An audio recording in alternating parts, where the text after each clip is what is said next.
এবার তার বিবির সাথে যখন বন্ধু আলাপ আলোচনা হলো, পুরো ঘটনাটা যখন বিশ্লেষণ করা হলো, এবার তার বিবি ডাক দিয়ে বলল, আমার স্বামীর কাছে থেকে আমি একটা নোংরামি দেখেছি, সেটা হলো স্বামী স্ত্রীর মিলন যখন হতো সে ইসলামী আইন অনুযায়ী সুন্দর করে সে পবিত্র হতো না।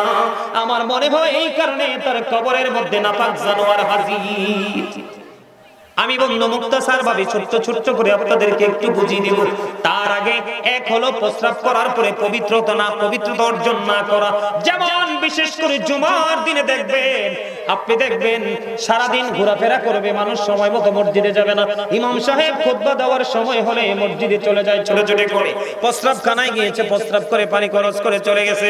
কিন্তু বোকা জানে না পুরুষের প্রস্রাব সহজে বন্ধ ক্লিয়ার হয় না, একটু হাঁটাহাঁটি করতে হয়, ঠিক কিনা বলেন? আপনি কিন্তু নামাজের জামাতে যদি আখিরি বৈঠকে বসেন তাও জামাতের সওয়াব পাবেন, কিন্তু অপবিত্র হয়ে নামাজ পড়লে আপনার কোনো ফায়দা। তাহলে কোনটা আগে দরকার? পবিত্রতা। বন্ধু আমি আপনাদেরকে বলে দেই, হযরতে আব্বাস রাদিয়াল্লাহু তাআলা আনহুর জামানায় এক ব্যক্তি ইন্তেকাল করলো, করার পরে বন্ধু ওনাকে কবরে দাফন করা হলো।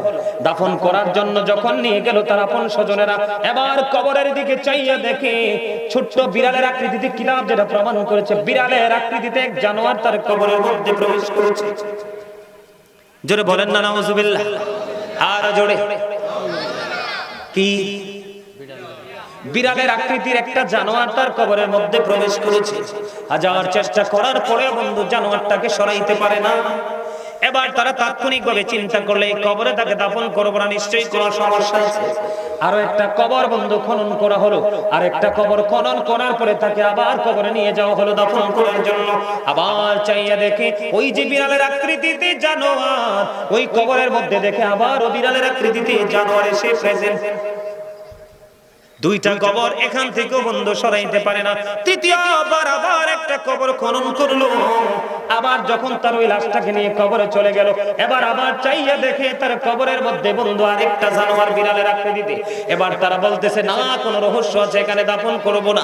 আব্বাস রাদিয়াল্লাহু তাআলা আনহুকে খবর দেওয়া হলো, উনি জলদি করে বন্ধু কবরের পাশে চলে আসলো।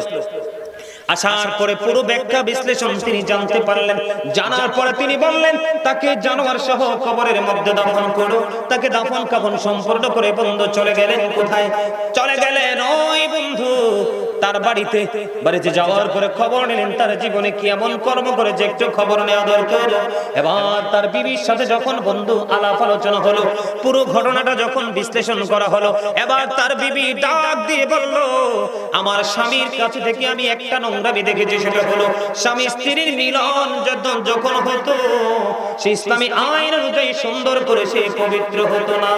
আমার মনে হয় এই কারণে তার কবরের মধ্যে নাপাক জানোয়ার হাজির। আর জোরে বলেন আল্লাহু আকবার।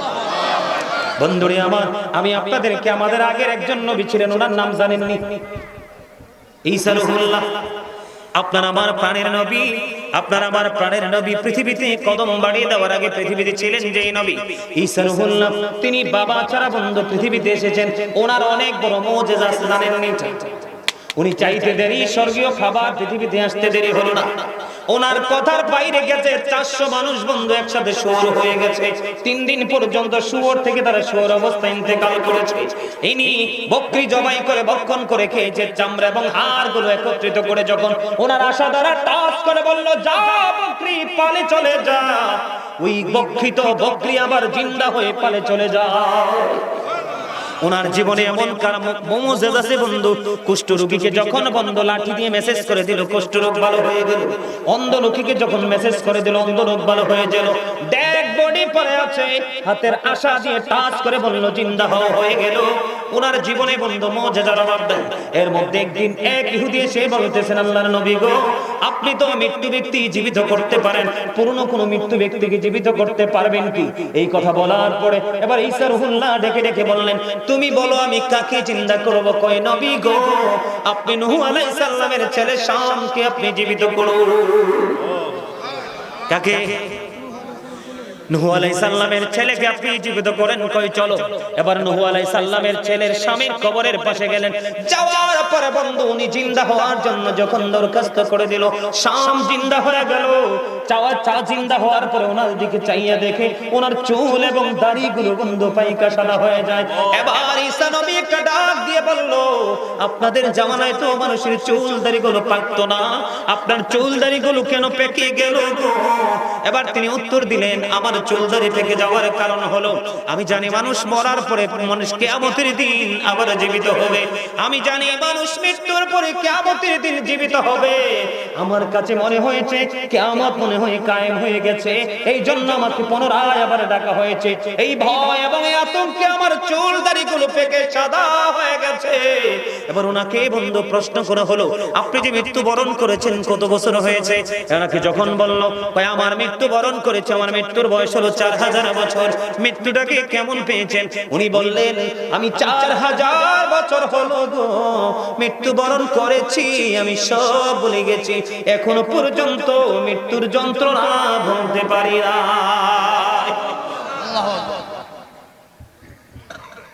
কি মনে করেছেন এত সহজ? ঘর বাড়ি দালান কোঠা টাকা পয়সা কিচ্ছু সঙ্গে যাবে? এই যে আজকে এত বড় একটা মাহফিল, কত সুন্দর একটা বাগান, আপনারা মাহফিল ছেড়ে ঘরে বসে আছেন। আপনারা কি জানেন জীবনের সময়ের হিসাব যে আল্লাহ চাইবে? জীবনের সময়গুলো কোন কোন কাজে ব্যয় করেছেন সেই জবাব আল্লাহর দরবারে দিতে হবে।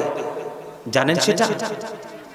কি জবাব দিবেন? বাবা যারা হয়েছেন, আমার দিকে তাকান, বাবা যারা হয়েছেন কি জবাব দিবেন আল্লাহর কাছে? আল্লাহ বলেছেন আদিবু আওলাদাকুম আলা সালাতি খিসালিন হুব্বি নবিকুম ওয়া হুব্বি আহলি বাইতিহি ওয়া আলা কিরাতিল কুরআন। আজকে সন্তানগুলো, বাচ্চাগুলো মাহফিল থেকে, পবিত্র কাজ থেকে দূরে থাকার কারণ হলো আল্লাহ রাসূল বলেছেন তোমরা তোমাদের সন্তানদেরকে তিনটি বিষয় শিক্ষা দাও। হুব্বি নবিকুম, নবীর প্রেম শিখাও, ওয়া হুব্বি আহলি বাইতিহি, নবীর পরিবারের ভালোবাসা শিখাও, ওয়া আলা কিরাতিল কুরআন, কোরআন তেলাওয়াত শিখাও। শিখাইছেন সন্তানদেরকে? সেই শিক্ষা দিয়েছে? শিক্ষা দেওয়া তো দূরের কথা, আপনাদের এলাকার ছেলেগুলার মাথার দিকে তাকাই দেখেন, সবগুলোর মাথা ডিজিটাল। কি ভুল কইছি মেম্বার সাহেব? হ্যাঁ, আমি দেখছি তো, আসার সময় দেখলাম ছোট্ট একটা দোকানের সামনে একদম চাপাচাপি করে বসে একেবারে মোবাইল টিপতেছে। এই যে সামাজিক অবক্ষয় থেকে যদি আপনি এখনই যুবকদেরকে উত্তোলন করতে না পারেন, তাহলে চারপাশ কোনো দিকেই কিন্তু আলোর কোনো সন্ধান খুঁজে পাবেন না। বাংলাদেশের অবস্থা মোটেও ভালো নয়। টিচারদের হাতে বেত নাই, কিনা মা বাবার হাতে বেত নাই, পুরো ইহুদিদের কালচার মুসলমানের মাঝে। ঠিক না? আর জোরে বলে, আমার কথা কি খারাপ লাগে? কারণ এখনকার মানুষ তো মৃত্যুর কথা ভুলেই গেছে। মরবে যে, মৃত্যুবরণ যে করতে হবে, এটা তো তাদের মনেই নাই, মাথায় নাই। বন্ধুরে আমার, মূসা নবী, ওনার নাম জানেন মূসা কালিমুল্লাহ। 8 জন নবীকে আল্লাহ স্বর্গীয় উপাধি দিয়েছে। কয়জন নবী? কথা বলেন, কয়জন? 8 জন নবীকে আল্লাহ রাব্বুল আলামিন স্বর্গীয় উপাধি দিয়েছে। এর মধ্যে একজন হলো মূসা কালিমুল্লাহ। মূসা স্পোক টু আল্লাহ। মূসা কালিমুল্লাহর সাথে আল্লাহর সাথে কথা বলেছেন। ওনার মর্যাদা আছে না নাই? শুধু মর্যাদা আছে না, পুরোই ব্যতিক্রম মর্যাদা বন্ধু। আল্লাহর নবী মূসা কালিমুল্লাহ ইন্তেকাল করলো। মূসা কালিমুল্লাহর ইন্তেকালের পরে ওনাকে যখন প্রশ্ন করা হলো মৃত্যুটা কেমন লাগছে, কেমন পেয়েছে মৃত্যুটাকে, মূসা কালিমুল্লাহ উত্তর দিয়েছে, আমার কাছে আমার মরণটা এমন মনে হয়েছে। কেমন মনে হয়েছে? কয় উত্তপ্ত তেলের কড়াইয়ের মধ্যে, উত্তপ্ত তেলের কড়াইয়ের মধ্যে জীবিত একটা চড়ুই পাখিকে উত্তপ্ত তেলের কড়াইয়ের মধ্যে ছেড়ে দিলে চড়ুই পাখিটার যেমন মনে হবে, চড়ুই পাখিটার যেমন অবস্থা হয়, আমার কাছে আমার মৃত্যুটাকে ঠিক তেমনই মনে হয়েছে। আল্লাহু আকবার বলেন না আর জোরে।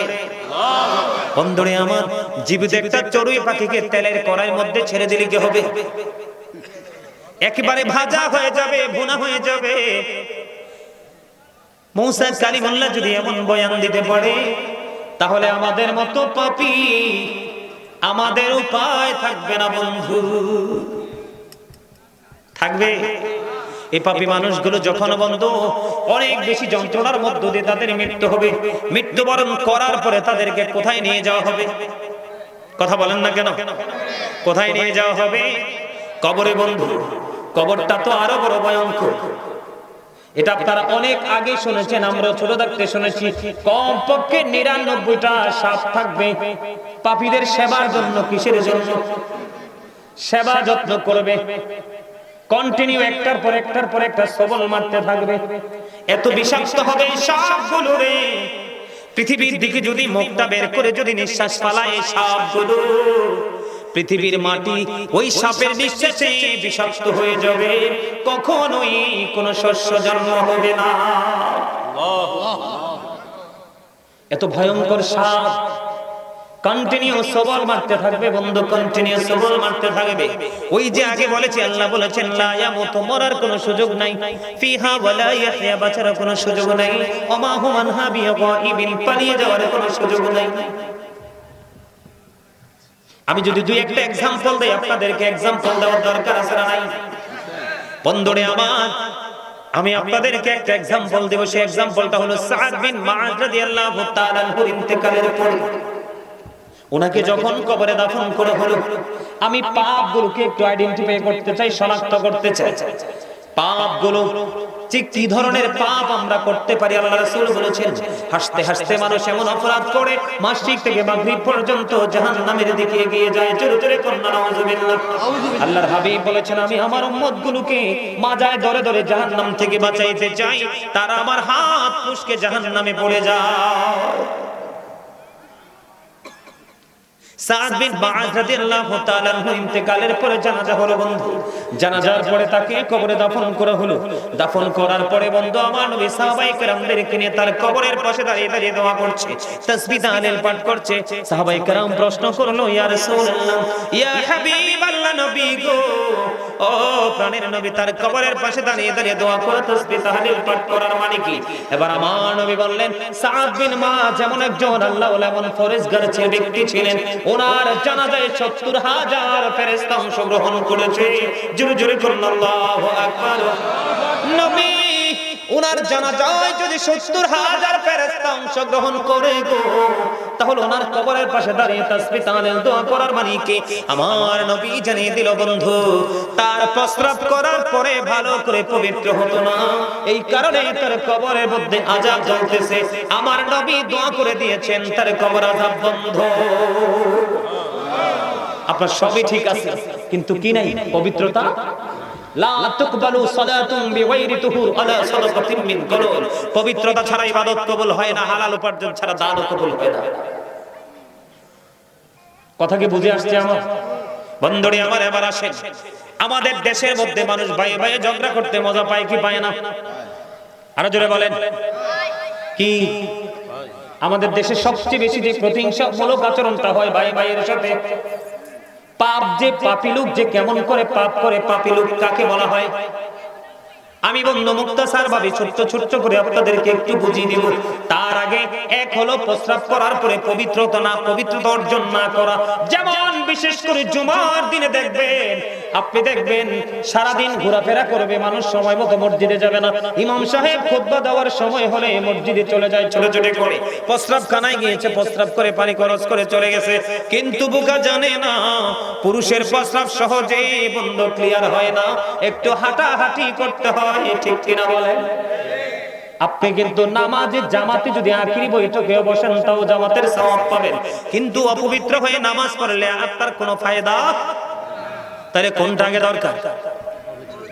পবিত্রতা বন্ধু। আমি আপনাদেরকে বলে দেই, হযরতে আব্বাস রাদিয়াল্লাহু তাআলা আনহুর জামানায় এক ব্যক্তি ইন্তেকাল করলো, করার পরে বন্ধু ওনাকে কবরে দাফন করা হলো। দাফন করার জন্য যখন নিয়ে গেল তার আপন স্বজনেরা, এবার কবরের দিকে চাইয়া দেখে ছোট্ট বিড়ালের আকৃতিতে, কিতাব যেটা প্রমাণ করেছে বিড়ালের আকৃতিতে এক জানোয়ার তার কবরের মধ্যে প্রবেশ করেছে। জোরে বলেন না নাউযুবিল্লাহ। আর জোরে। কি বিড়ালের আকৃতির একটা জানোয়ার তার কবরের মধ্যে প্রবেশ করেছে। হাজার চেষ্টা করার পরেও বন্ধু জানোয়ারটাকে সরাইতে পারে না। এবার তারা তাৎক্ষণিকভাবে চিন্তা করলে এই কবরে তাকে দাফন করবো না, নিশ্চয়ই কোনো সমস্যা আছে। আরো একটা কবর বন্ধু খনন করা হলো, আর একটা কবর খনন করার পরে তাকে আবার কবরে নিয়ে যাওয়া হলো দাফন করার জন্য। আবার চাইয়া দেখে ওই যে বিড়ালের আকৃতিতে জানোয়ার, ওই কবরের মধ্যে দেখে আবার ও বিড়ালের আকৃতিতে জানোয়ার এসে প্রেজেন্ট।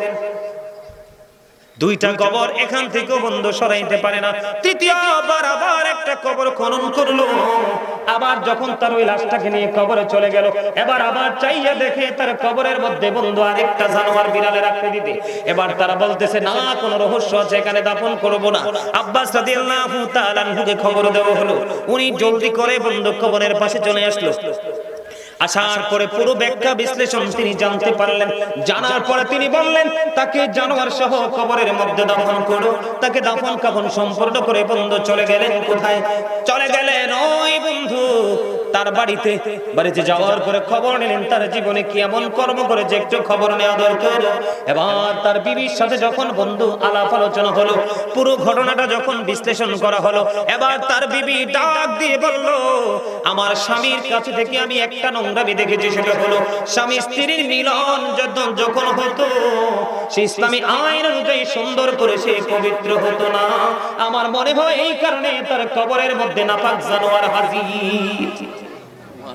নাউজুবিল্লাহ বলেন না কেন? আরো জোরে।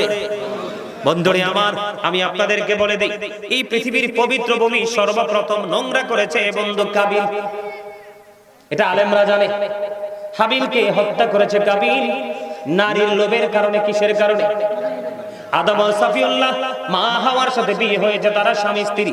মা হাওয়া 20 বার সন্তান প্রসব করেছে, প্রত্যেকবারই ডাবল সন্তান প্রসব করেছে। একটা ছেলে একটা মেয়ে প্রত্যেকবারই করেছে বন্ধু। বন্ধুরে আমার, হাবিল কাবিল তাদের বিয়ে নিয়ে পছন্দ নিয়ে বন্ধু ঝগড়া হলো। ঝগড়া করতে করতে এক পর্যায়ে বন্ধু কাবিল হাবিলকে হত্যা করে ফেললো। অনেক লম্বা ঘটনা বন্ধু। এবার যখন কাবিলকে হত্যা করলো, হযরতে আব্দুল্লাহ রাদিয়াল্লাহু তাআলা আনহু বললেন, আমি জলযানে ভ্রমণ করতেছিলাম। ভ্রমণ করতে করতে করতে করতে হঠাৎ করে দেখলাম প্রাকৃতিক পরিবেশটা আমার প্রতিকূলে চলে গেল। আমার এটা অনুকূলে নাই। আমি আস্তে করে তাড়াতাড়ি করে কোলে ভিড়লাম। কোলে বিরার পরে আমি সামনের দিকে অগ্রসর হলাম। অগ্রসর যখন হলাম, আমি অগ্রসর হওয়ার পরে হঠাৎ করে সাদা ঘোড়ায় চড়ে টপক করে আমার কাছে কিছু লোক আসলো। তারা ইশারা করে বললেন, ওই বাড়ির মধ্যে যাও। চতুর্দিকে প্রাচীর ঘেরা এক বাড়ি। কই আমি বাড়ির মধ্যে প্রবেশ করলাম। বাড়ির মধ্যে প্রবেশ করে দেখতে পাইলাম বাড়ির মধ্যে বিশাল বড় একটা পানির হাউস। এই হাউজের উপরে দেখতে পাইলাম একটা ব্যক্তি পা দুইটা উপরের মাথার উপর দিকে ঝুলানো, মাথাটা ঠিক পানির হাউসটার খুব কাছাকাছি। ইনি বলতেছেন সে পানিটা টাচ করতে পারে, কি করতে পারে, তিনি পানিটা ধরতে পারে। কিন্তু উনি শুধু পানি পানি করে বন্ধু চিৎকার চেঁচামেচি করতেছে। পানির পিপাসায় বন্ধু কলিজা ফেটে যাচ্ছে, কিন্তু পানির হাউজের উপর তিনি পানি পান করতে পারে না।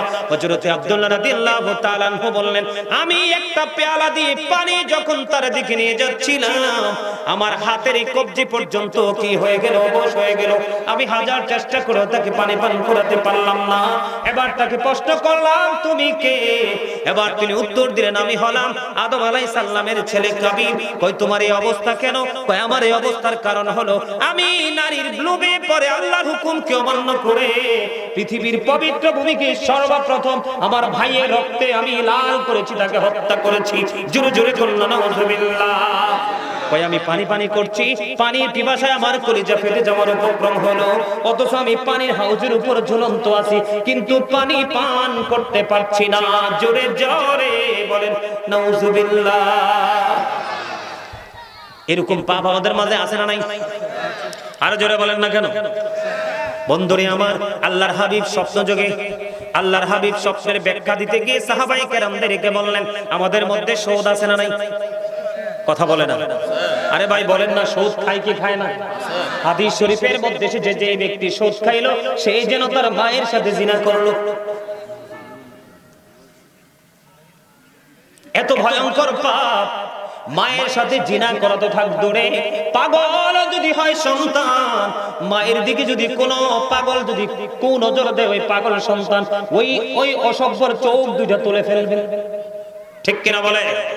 কিন্তু আল্লাহর হাবিব জানিয়ে দিয়েছেন সুদ যারা খায় তারা যেন তার মায়ের সাথে জিনা করলো। সুদের মাধ্যমে 1 টাকা উপার্জন করা 36 বার জিনা করার চাইতেও জঘন্য অপরাধ। আল্লাহর হাবিব স্বপ্নের ব্যাখ্যা দিতে গিয়ে সাহাবায়ে কেরামদেরকে বললেন, বন্ধু আল্লাহর হাবিব দেখতে পাইলেন একটা লোক রক্তের নদীর মধ্যে সাঁতার কাটে। কি করে? কথা বলে না। রক্তের নদীর মধ্যে সাঁতার কাটতেছে, আর একজন কুলের মধ্যে পাথর নিয়ে দাঁড়িয়ে আছে। ওই রক্তের নদী থেকে সাঁতার কেটে কেটে যখন কুলের দিকে আসতে চায়, ওই যিনি কুলে দাঁড়িয়ে আছে তিনি শুধু পাথর নিক্ষেপ করে করে বন্ধু লোকটাকে ফিরিয়ে দিচ্ছে। লোকটাকে শুধু অন্যত্রে ফিরিয়ে দিচ্ছে বন্ধু। ফিরিয়ে যখন দিচ্ছে, এই দৃশ্য যখন দেখলেন রাসূলের সঙ্গী হলেন ফেরেশতা।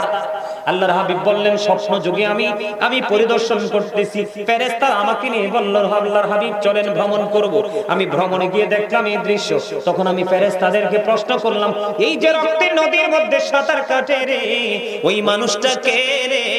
কি এমন অপরাধ করেছে সে তার এই অবস্থা? সে রক্তের নদীর মধ্যে সাঁতার কাটে, হাজার চেষ্টা করলো কুলে ফেরার জন্য, সে কুলে ফিরতে পারে না। তার অপরাধ কি? ফেরেশতারা ডেকে ডেকে বলল, নবী গো, এরা হলো আপনার নামদারি কিছু সূক্ষ্ম উম্মত। আর জোরে কন্না নাউজুবিল্লাহ। নাউজুবিল্লাহ আসতে বললেন কেন? সুদ কি ভালো কাজ? সুদ যিনি খায়, সুদ যিনি দেয়, যিনি সুদের সাক্ষী হয়, যিনি সুদের স্টাম্প লেখে, যিনি সুদের টাকা কালেকশনে নিয়োজিত থাকে, আল্লাহ রাসূল বলেছেন উভয় সমান অপরাধী। কাউকে 1 ইঞ্চি পরিমাণ ছাড় দেওয়া হবে। আপনারা সবাই জানেন, আপনারা আমার প্রাণের নবী মেরাজে চলে গেল। মেরাজে যাওয়ার পরে আমার নবী জাহান্নামের দিকে নজর দিলেন।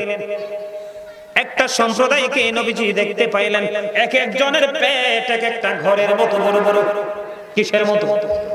এক একটা ঘরের মতো বড় বড়। জিবরাইলকে প্রশ্ন করলো, ভাই জিবরাইল, এই যে ঘরের মতো বড় বড় পেটওয়ালা মানুষগুলো এরা কারা রে? আমার নবীজি যখন প্রশ্ন করলো, জিবরাইল বললেন, ইয়া রাসূলুল্লাহ, ইয়া হাবিবাল্লাহ, নবী গো, ও প্রাণের নবী, এগুলো হলো দুনিয়ার সুদখোর এবং ঘুষখোর। আল্লাহর হাবিব ডাক দিয়ে বললেন, জিবরাইল, আমি তাদের পেটের দিকে নজর দিয়ে চাইয়া দেখলাম পেটটা ভর্তি সাপ আর বিচ্ছু দেখা যায়। আরো জোরে জোরে বলেন না নাউজুবিল্লাহ। এগুলো কি অন্যায় না? কথা বলেন না কেন? এগুলো কি অপরাধ না? অপরাধগুলো কি মানুষ করছে না? আমরা করতেছি না? এই মানুষগুলোর মৃত্যু কেমন হবে কল্পনা করতে পারেন? অনুভব করা যায়?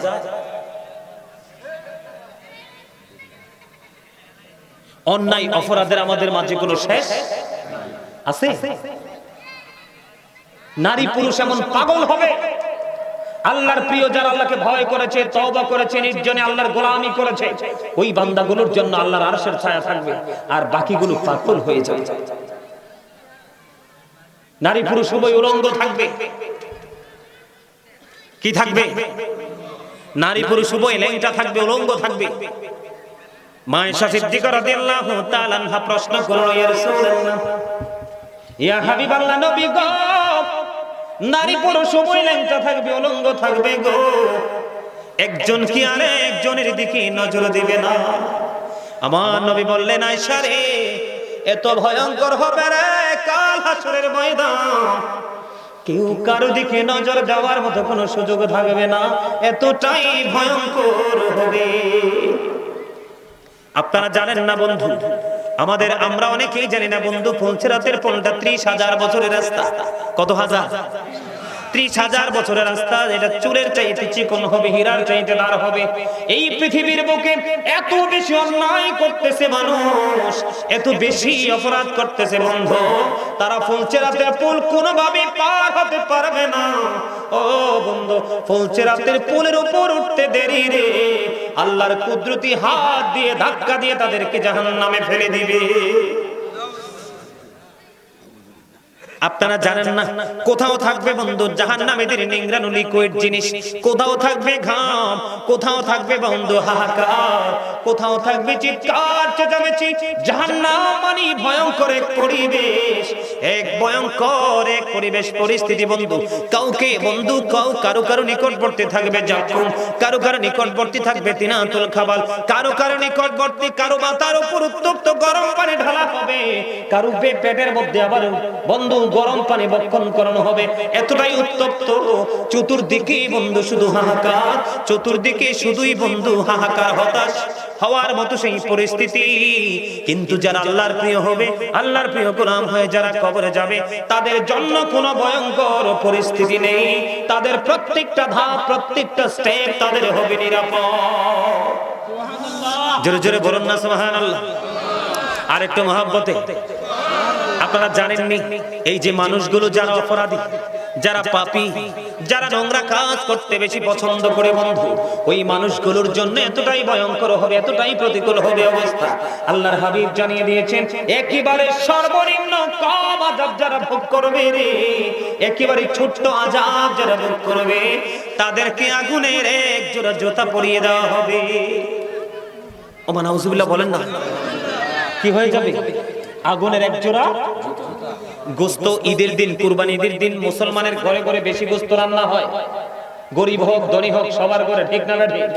গোস্ত যখন উতরায় দেখবেন টকবক টকবক করে উতরাবে, এই যে পায়ের মধ্যে আগুনের জুতা পরিয়ে দেওয়া হবে, আর মাথার প্রবেশটা গোস্তের পাতিলের মতো টকবক টকবক করে উতরাইতে থাকবে।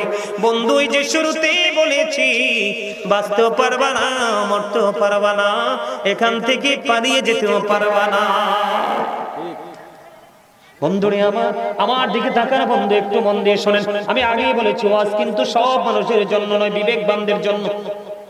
ওয়াজ বিবেকহীন মানুষের জন্য নয়, বুদ্ধিহীন মানুষের জন্য নয়, এগুলো হলো বুদ্ধিমান মানুষের জন্য বন্ধু। 1000 বছর জাহান্নামের আগুনকে তাপ দেওয়া হলো, আগুনের রং হয়ে গেল বন্ধু লাল। আরো 1000 বছর তাপ দেওয়া হলো, আগুনের রং হয়ে গেল বন্ধু সাদা। আরো 1000 বছর তাপ দেওয়া হলো, আগুনের রং হয়ে গেল কালো।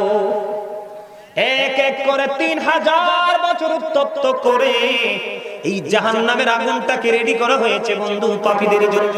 কার জন্য? আর জোরে বলেন না। জাহান্নামের পাহারাদার মালিক, জাহান্নামের পাহারাদার ফেরেশতার নাম হলো মালিক ফেরেশতা। কে? জিবরাইল আলাইহিস সালাম একদিন গেলেন মালিক ফেরেশতাকে গিয়ে বললেন, জাহান্নাম থেকে একটু আগুন আমাকে বের করে দাও। কয় কতটুকু পরিমাণ? কয় এই আঙ্গুলের মাথায় যতটুকু ওঠে ততটুকু সমপরিমাণ। এবার ওই মালিক ফেরেশতা একটা ডাক দিয়ে বললেন, জিবরাইল ওই জাহান্নাম থেকে আঙ্গুলের মাথায় যতটুকু আগুন বের করা যায়, ওই আগুন যদি বের করা হয় রে, আল্লাহর আলম 7 আসমান 7 জমিন পড়ে ছাই হয়ে যাবে। আল্লাহ রাব্বুল আলামিনের কাছে আজরাইল জিবরাইল আলাইহিস সালাম দরখাস্ত করলো, মনিব আগুনের পরিমাণটা কমিয়ে দাও। আল্লাহ রাব্বুল আলামিন বললেন, সরিষা পরিমাণ আগুনটাকে 70 বার দোয়ার পরে নিভাইতে পারেনি। ওই 70 বার ধুয়ে যখন পাহাড়ের চূড়ায় রাখা হলো, ওই পাহাড়টাকে পুড়িয়ে ছাই করে বন্ধু আবার সেই জাহান্নামে এসে মওজুদ হয়ে যায়। এতটা ভয়ঙ্কর, এতটা হিংস্র হবে আগুন। এই আগুনের মধ্যে মানুষগুলো থাকবে বন্ধু, সমস্ত অঙ্গ পুড়ে ছাই হয়ে যাবে, লিকুইড হয়ে যাবে, আবার তাকে মানুষ বানানো হবে। এমনি করে করে ধারাবাহিকভাবে তার আযাব চলতে থাকবে। ওই যে বলেছি, আল্লাহ বলেছেন, ইন্না বাতশা রাব্বিকা লাশাদীদ, আল্লাহ ধরবে খুব শক্তভাবে, ইন্নাল্লাহা সারিউল হিসাব, আল্লাহ হিসাব নেবে খুব শক্তভাবে বন্ধু। যখন তুমি ধরা পড়ে যাবে, বাঁচতে পারবা না, মরতে পারবা না, পালাইতেও পারবা না। জোরে জোরে বলেন আল্লাহু আকবার। বন্ধুরে আমার, এখানেই শুধু ক্ষান্ত নয়, জাহান্নামীদের যখন পানির পিপাসা লাগবে, কি লাগবে? আমাদের দেশে কিন্তু কাজ করে আসলে যখন আমরা টায়ার্ড ফিল করি, তখন গরম পানি খাইতে চাই না, ফ্রিজের পানি খাই, ঠিক কিনা বলেন? এটাকে ঠান্ডা করার জন্য। কিন্তু পাপী পাপ করতে করতে আমলনামা পুড়িয়ে ফেলেছো, এরপরে অনুতপ্ত হও না, আল্লাহকে ভয় করো না বন্ধু, তওবা করো না, ক্ষমা চাও না, কেমন করে সহ্য করবা? আল্লাহ রাব্বুল আলামিন সূরা ইউনূসের 44 নম্বর আয়াতে তিনি এটাকে ইনশিওর করে দিয়েছেন। আল্লাহ বলেছেন, ইন্নাল্লাহা লা ইয়াজলিমুন নাসা শাইয়্যান ওয়ালাকিন্নান নাসা আনফুসাহুম ইয়াযলিমুন। আল্লাহ বলেছেন আল্লাহ বান্দার উপর অত্যাচার করে না, বান্দা নিজেই নিজের উপর অত্যাচার করে। আওয়াজ তুলে বলেন আল্লাহু আকবার। আর কোন কেউরে দোষ দেওয়ার সুযোগ আসেনি দাদা ভাই? আল্লাহ কি বলছে? আল্লাহ বান্দার উপর কি করে না? আপনারা মনে মনে ভাবতে পারেন আল্লাহ না রহিম রহমান।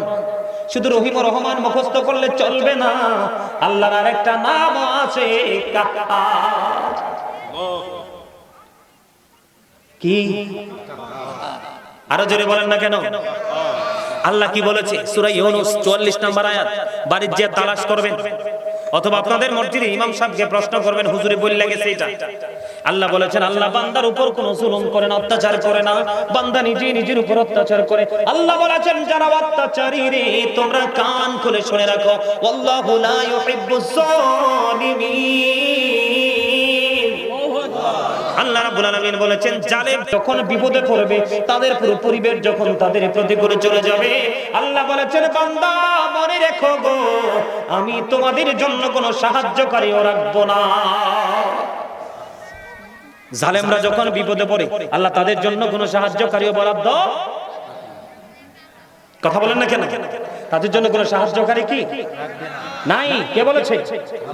তা আল্লাহ যদি আপনার জীবন থেকে সাহায্যকারী সরিয়ে দেয়, সাহায্যকারীর কল্পনা কি করলে লাভ হবে?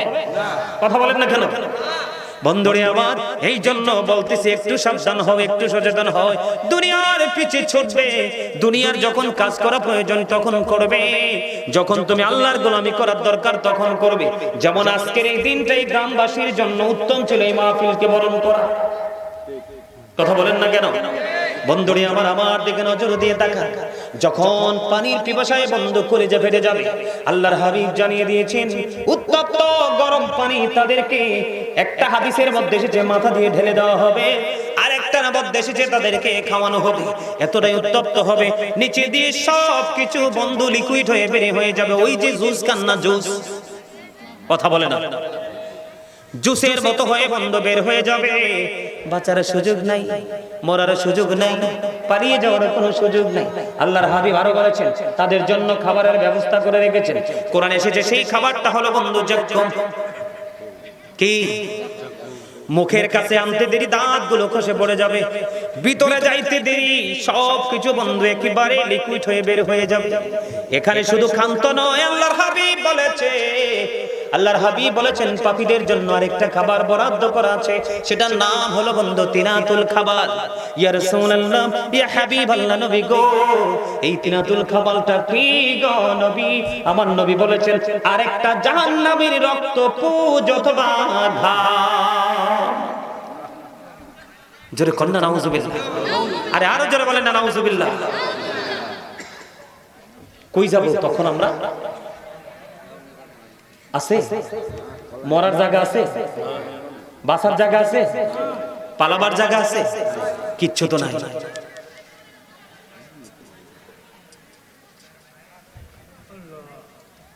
আমাদেরকে এগুলো একটু স্মরণ করতে হবে, এগুলো আমাদেরকে একটু মাথায় ব্রেইনে সেট আপ দিতে হবে। কথা কি বুঝতে পারছেন? এর জন্য আমি বলি এইসব হবে যাইতে হবে কবরে, হিসাব নিকাশ দিতে গো হবে হাসরে। আল্লাহুম্মা সাল্লি আলা মুহাম্মাদ ওয়া আলা আলি মুহাম্মাদ ওয়া আলা আলি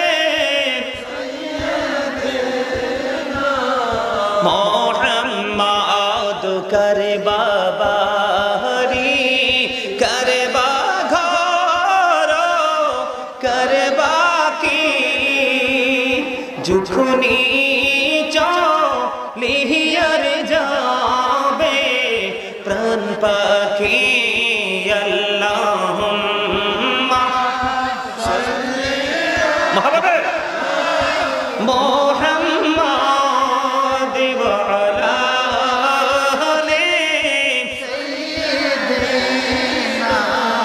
মুহাম্মাদ। কবরের খবর যা জানি তো ঘোড়বাড়ি চারিয়ার সবাই পালাই তো আল্লাহুম্মা সাল্লি আলা মুহাম্মাদ ওয়া আলা আলি সাইয়্যিদিনা মুহাম্মাদ কান্দায়ো না কান্দায়ো না প্রাণের নবীকে নবীকে কান্দাইলে রে কাঁদেবা হাসরে আল্লাহুম্মা সাল্লি আলা মুহাম্মাদ ওয়া আলা আলি সাইয়্যিদিনা মুহাম্মাদ ওয়া আলা আলি সাইয়্যিদিনা মুহাম্মাদ। জোরে জোরে করুন আলহামদুলিল্লাহ। কথাগুলো ঠিক না? কবরের খবর কেউ জানে না? জানে জানে না? ভালো কাজ করে, ভালো কাজ করে আল্লাহ আল্লাহ রাসূল যেন সন্তুষ্টি হয় সেই কাজ করে আমাদের ভবিষ্যতের উজ্জ্বল স্বপ্ন আমাদেরকে দেখতে হবে। কথা বলে ভালো কাজের রেজাল্ট কিন্তু পুরো অন্যরকম। ভালো কাজের রেজাল্ট কি? শুধু ভালো, একইবারে নিয়ামতে পরিপূর্ণ। বন্ধুরে আমার, এত কথা, এক তাবারক দেওয়ার সময় হয়েছে, কিন্তু ডিস্টার্ব করো না। এতক্ষণ সবাই বসে রইছো, আমরা কিছুক্ষণ পরে মিলাদ কিয়ামের মধ্য দিয়ে আজকের মাহফিলকে সম্পন্ন করব। তোমরা এই তাবারক নেওয়ার আগে, তাবারক খাওয়ার আগে তোমরা ডিস্টার্ব করো না। বন্ধুরে আমার, আমি ছোট্ট করে একটা মেসেজ দিব আপনাদেরকে বোঝানোর জন্য। যারা আজান দিলে 5 ওয়াক্ত নামাজি থেকে নামাজ পড়ার জন্য পাগল করা হয়ে যায়, মা বাবার সেবা করে, মা বাবার প্রিয় সন্তান হয়ে যায়, মানুষের সাথে বন্ধু সৎ আচরণ, ভালো আচরণ করে আল্লাহ রাসূলের অর্ডার মেনে আল্লাহর প্রিয় হয়ে যায়। এমনি করে করে জীবনের শুরু থেকে শেষ পর্যন্ত আপনি যখন ধীরে ধীরে ভালো কাজ করতে করতে যখন আপনি কবর পর্যন্ত চলে যাবেন, বন্ধু চমৎকার একটা মেসেজ। মুহাম্মদ ইবনে নসর রাদিয়াল্লাহু তাআলা আনহুর বাবা। আমরা কিন্তু এখন মানুষ মারা গেলে কিন্তু জানাজায় যেতে চাই না। জানাজায় যদিও যাই ফর্মালিটি রক্ষা করে বন্ধু মাটি দিতে যাই না। আমাদের মধ্যে কত ধরনের কত কন্ডিশন তৈরি হয়ে যায়। মুহাম্মদ ইবনে নসর রাদিয়াল্লাহু তাআলা আনহুর বাবা, তিনি মানুষ মারা গেলে তার জানাজায় শরীক হতে পারলে খুশি হইতেন। একদিন তিনি এমন একজন ব্যক্তির জানাজায় তিনি অংশগ্রহণ করলো। অংশগ্রহণ করার পরে তার জানাজার কাজটা সম্পূর্ণ হলো। পরে তাকে কবরে দাফন করা হলো। কবরে দাফন করার পরে আস্তে আস্তে আস্তে আস্তে করে সব মানুষগুলো বন্ধু চলে গেল। সব মানুষ যখন চলে গেল, মুহাম্মদ ইবনে নসর রাদিয়াল্লাহু তাআলা আনহুর বাবা তিনি দাঁড়ায় রইলেন। সর্বশেষ পর্যন্ত ধীরে ধীরে সব মানুষগুলো চলে গেল। উনি বলতেছেন, আমি দেখতে পাইলাম জিন্দা যেন দুইটা মানুষ তার কবরের মধ্যে ঢুকতেছে। সুবহানাল্লাহ। কি জীবিত যেন দুইটা লোক তার কবরের মধ্যে প্রবেশ করতেছে। এই দৃশ্য দেখে তিনি আশ্চর্য হয়ে গেলেন। এই দৃশ্য দেখে তিনি আশ্চর্য হয়ে গেলেন, ব্যাপার কি? জীবনে কত মানুষের জানাজা অংশগ্রহণ করলাম, কত মানুষকে দাফন করে তার কবরে মাটি দিলাম, জীবনে কোনোদিন এই গল্প শুনি নাই। দেখে তো দূরের কথা, আশ্চর্য ধরনের কাহিনী দেখতে পাইলাম। তিনি দাঁড়িয়ে রইলেন, চিন্তায় তিনি বিভোর হয়ে গেলেন। ব্যাপারটা কি, কারণটা কি? দুইজনের মধ্যে তিনি হঠাৎ করে চাইয়া দেখলেন একজন চলে যাচ্ছে, আর একজন কবর থেকে কোনোভাবে বন্ধ বের হচ্ছে না। মুহাম্মদ ইবনে নসর রাদিয়াল্লাহু তাআলা আনহুর বাবা তিনি এই কবরটার পাশে দাঁড়িয়ে দাঁড়িয়ে 10 বার সূরা ইয়াসিন সূরা মুলক তেলাওয়াত করলেন। তেলাওয়াত শেষ করার পর আল্লাহ রাব্বুল আলামিনের দরবারে দরখাস্তের হাত বাড়িয়ে দিলেন, মনিব এই যে আমরা তাৎক্ষণিকভাবে যে ডেড বডিটাকে কবরে রাখলাম, এই কবরের মধ্যে আমি দেখেছি রহস্যময় দৃশ্য। সেই রহস্য কি জানতে মনে চায়? আল্লাহর কাছে দরখাস্ত দিলেন। বন্ধু, দরখাস্ত দেওয়ার পরে তিনি নজর দিয়ে চাইয়া দেখলেন ওনার ওই কবরটা, নতুন কবরটা ফাইটা দুইটা টুকরা হয়ে যায়। জোরে বলেন না আল্লাহু আকবার। নতুন কবরটা ফেটে দুইটা টুকরা হয়ে গেল। কবরটা ফেটে দুইটা টুকরা হতে দেরি হলো রে, ওই যে একজন দুইজন এসেছিলেন, একজন রয়েছে উনি বের হয়ে চলে যাচ্ছেন। ওই মুহাম্মদ ইবনে নসর রাদিয়াল্লাহু তাআলা আনহুর বাবা ওনাকে ডাক দিলেন। ডাক দিয়ে বললেন, দাঁড়ান, আপনারা কে গো? একজন আগে চলে গেছে, এখনো পর্যন্ত আপনি কবরে অবস্থান করতেছেন।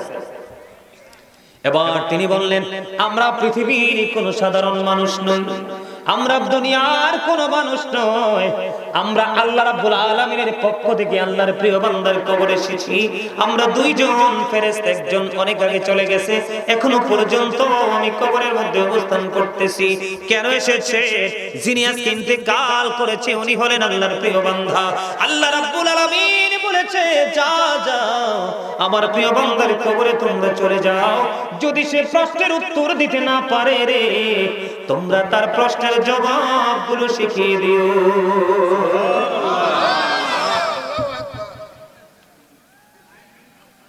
আপনারা তো জানেন না, আল্লাহর কাজ যারা করবে, যারা অল টাইম আল্লাহর জিকিরে ব্যস্ত থাকবে, সব জিকির আল্লাহর স্মরণে, আল্লাহর সন্তুষ্টির জন্য যা করা হয় সব জিকির, যেই ব্যক্তিটা আল্লাহর জিকির করতে করতে করতে করতে দিন অতিবাহিত করবে, ওই ব্যক্তিটার প্রাণ পাখি নেওয়ার জন্য মৃত্যুদূত কত দিক দিয়ে চেষ্টা করবে, হাত দিয়ে, চোখ দিয়ে, মুখ দিয়ে, যেদিকে যাবে সেদিকে জিকির, যেদিকে যাবে সেদিকে জিকির, কোন দিক দিয়ে তার প্রাণ পাখিটা বের করতে পারবে না। বন্ধু, আল্লাহ রাব্বুল আলামিনের দরবারে দরখাস্ত করে দিবে, মনিব তোমার বান্দা অঙ্গ প্রত্যঙ্গ চতুর্দিকে শুধু জিকির শোনা যায়, কোন দিক দিয়ে তার প্রাণ পাখি তো বের করতে পারছি না। আল্লাহ রাব্বুল আলামিন মৃত্যুদূতকে বলবে, তুমি এইভাবে পারবা না। বন্ধু, আল্লাহ রাব্বুল আলামিন মৃত্যুদূতকে বলবে, তুমি জান্নাতে চলে এসো, জান্নাত থেকে একটা স্যাম্পল নিয়ে আসো, অত্যন্ত সুঘ্রাণ যুক্ত। তুমি যখন ওই আমার প্রিয় বান্দার সামনে যখন ধরবে, তার ভিতরে সুঘ্রাণ প্রবেশ করবে, রুহুর ভিতর থেকে পানি বের হওয়ার মতো পরিস্থিতি তৈরি হবে, আর সেইভাবে তার প্রাণ পাখিটা হাতে চলে আসবে। আল্লাহর প্রিয় লোকদের কোথাও কোনো ভয় নাই, তাদের কোনো টেনশন নাই, তাদের কোনো চিন্তা নাই। তার প্রমাণ হলো আল্লাহ বলেছেন, behold verily the friends of Allah have nothing to fear or to regret। আল্লাহ বলেছেন, আলা ইন্না আউলিয়া আল্লাহি লা খাউফুন আলাইহিম ওয়া লা হুম ইয়াহজানুন।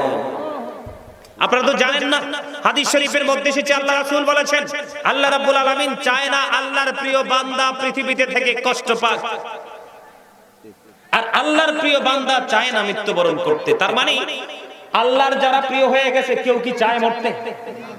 আল্লাহ বলেছেন তারা মৃত্যুবরণ করতে চায় না, আর আমি আল্লাহ তাদেরকে পৃথিবীতে রেখে কষ্ট দিতে চাই না। জোরে জোরে কন্যা সুবহানাল্লাহ।